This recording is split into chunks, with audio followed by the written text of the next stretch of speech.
Assalamualaikum warahmatullahi wabarakatuh, warga Senamian Lombok.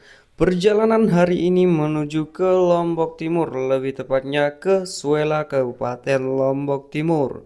Sembari menikmati perjalanan yang indah ini, sedikit kita bercerita, kawan-kawanku. Jadi tugu yang ada di depan ini merupakan salah satu tugu yang ada di Kota Mataram. Lokasinya di Jempong Baru. Wow, pemandangannya sangat luar biasa, sangat indah teman-temanku, sama seperti wajah kalian yang menawan. Perjalanan kita menuju Lombok Timur, mata kita dimanjakan oleh biru langit itu, kawan-kawanku. Selain itu, mata kita juga dimanjakan oleh hijaunya pohon-pohonan. Setelah sekian lamanya kita bercerita selama perjalanan, akhirnya pun kita sampai di perbatasan antara Lombok Timur dan Lombok Tengah.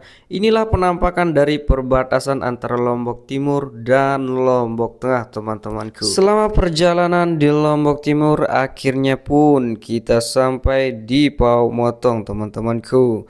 Inilah penampakan dari perempatan yang ada di Mas Bage, teman-teman. Oke, teman-teman, kita lanjut perjalanannya. Tapi sebelum itu mungkin saya belok kiri terlebih dahulu. Mungkin saya akan pergi ke rumah nenek saya untuk ambil kaki sapi atau yang sering kita sebut dengan cupak. Setelah kita mengambil cupak tadi, akhirnya pun kita melanjutkan perjalanan, teman-teman. Di sini kita sudah sampai di perempatan yang ada di Rempung. Keindahan sangat terlihat pada masjid yang ada di Rempung, sama seperti keindahan pada wajahnya namun tak kunjung kembali. Oke teman-teman, inilah penampakan atau keindahan lokasi yang ada di Anjani. Pasti warga Lombok Timur tidak asing dengan lokasi ini. Lokasi ini juga dikatakan sebagai atau yang sering kita kenal dengan sebagai kota santri, teman-temanku. Dan pastinya warga Lombok Timur tidak asing lagi dengan tempat ini, yaitu tempat orang menjual jagung, teman-temanku. Dan kemudian inilah penampakan dari Universitas Gunung Rinjani atau yang kita sebut UGR. Lokasinya yaitu di Gapuk, dan Gapuk itu sendiri, teman-teman, yang sering kita kenal dengan ciri khasnya banyak sekali orang yang jual bantal di pinggir jalan. Bagi teman-teman yang takut razia maupun yang sudah dirazia sama Pak Polisi, pasti sudah tidak asing lagi dengan lokasi yang satu ini.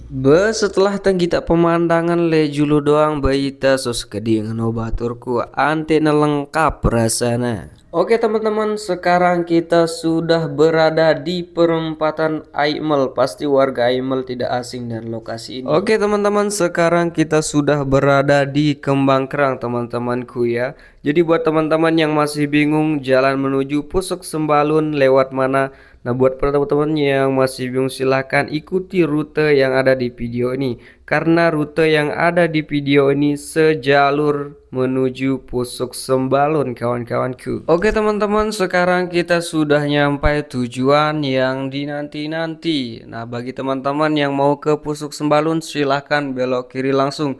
Dan kemudian teman-teman yang ingin berkunjung ke rumah saya silahkan ikuti rute yang ada di video ini. Dan setelah teman-teman menemukan ada pertigaan di Sentlangus, silahkan belok kiri untuk menuju rumah saya, teman-teman. Setelah teman-teman melewati pertigaan tadi, maka teman-teman akan berjumpa dengan dusun yang namanya Dusun Batu Basong. Kira-kira kenapa ya disebut Batu Basong? Silahkan tulis di kolom komentar bagi yang tahu saja. Dan bagi teman-teman yang tidak tahu alasan kenapa disebut Batu Basong, cukup diam saja karena itu nanti akan berakibat fatal pada cerita tentang sejarah. Setelah sekian lamanya kita berjalan dari Lombok Barat, ketika kita bertemu pertigaan silahkan teman-teman belok kanan. Keindahan yang ada di desa saya tidak mau kalah indah dengan desa-desa yang lain. Keindahan di desa saya ditandai dengan view persawahan yang sangat hijau, sangat memukau mata para pengunjung. Oke teman-teman, kita sudah sampai di perempatan. Bagi teman-teman yang mau mampir di rumah silahkan lurus saja. Kita sampai di rumah. Oke teman-teman, see you next time. Selamat berjumpa kembali di video selanjutnya.